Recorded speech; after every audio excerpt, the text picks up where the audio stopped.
Assalamu alaikum jama'a. Sunana Yakubu kamar yadda kuka sani. Barkanmu da sake saduwa da ku a cikin wannan tasha tamu mai suna Yakubu Data. Idan wannan shine farkon zuwanka channel ɗin nan ko kuma wannan shine farkon bidiyon ka a channel ɗin nan, za mu so a ce ka danna mana subscribe, sannan daga bisani alamar ƙararrawa ta fito ita ma ka taɓa ta domin duk lokacin da muka saki sabon bidiyo makamancin waɗannan ka dinga gani. Sannan za ka yi haka ne domin ka ƙara mana ƙarfin gwiwar kawo muku bidiyoyi makamantan waɗannan.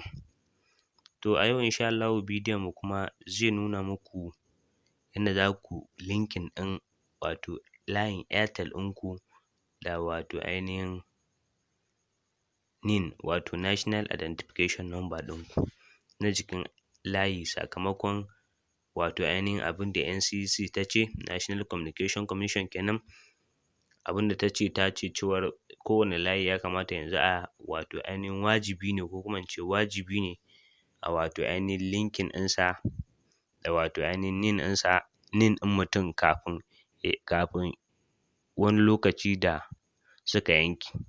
To da farko dai MTN sun fito da wani link wanda za ka iya yi, sannan link ɗin an ta baza shi sannan daga baya suka zo suka fito da USSD code wanda muka yi muku bidiyo a baya.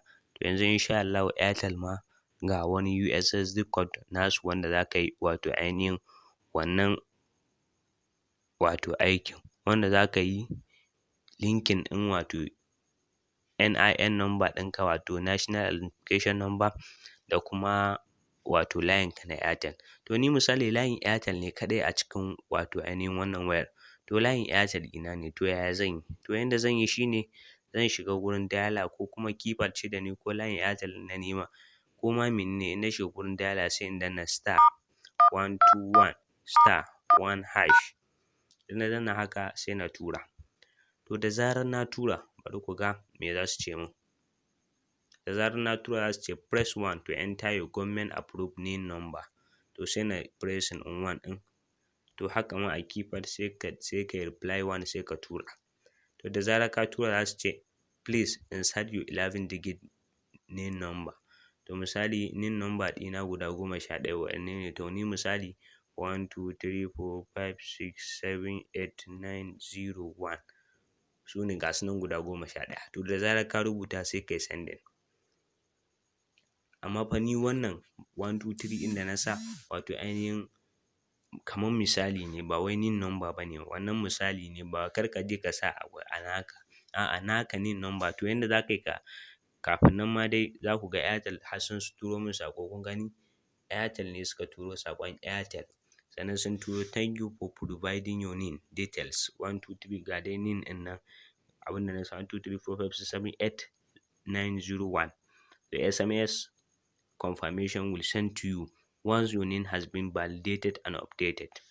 Sun ce wato sun gode da wato ainihin tattara musu bayanan wannan NIN ɗin nawa da National Identification Number ɗin. Sun ce min SMS confirmation will be sent to me. Za su turo min confirmation message cewar abin ya yi once duk lokacin da NIN ɗina ya zama validated and updated, duk lokacin da ya zama wato ainihin sun gama bincike a kansa ya zama valid kenan, sannan kuma sun yi updating ɗinsa ya zama update. To za su turo min wato ainihin saƙo cewar wannan NIN ɗin nawa daidai ne ko kuma ba daidai ba ne.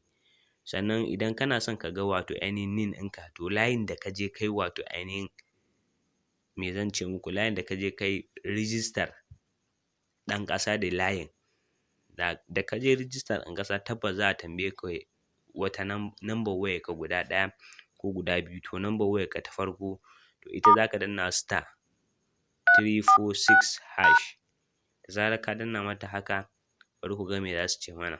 Za su ce mana kun gani welcome to NIN USSD code, this service will cost you 20 naira plus 1 to retrieve menene. Sun ce this service will cost 20 naira, sun ce za su ɗauka mana naira 20. To misali 1 to retrieve.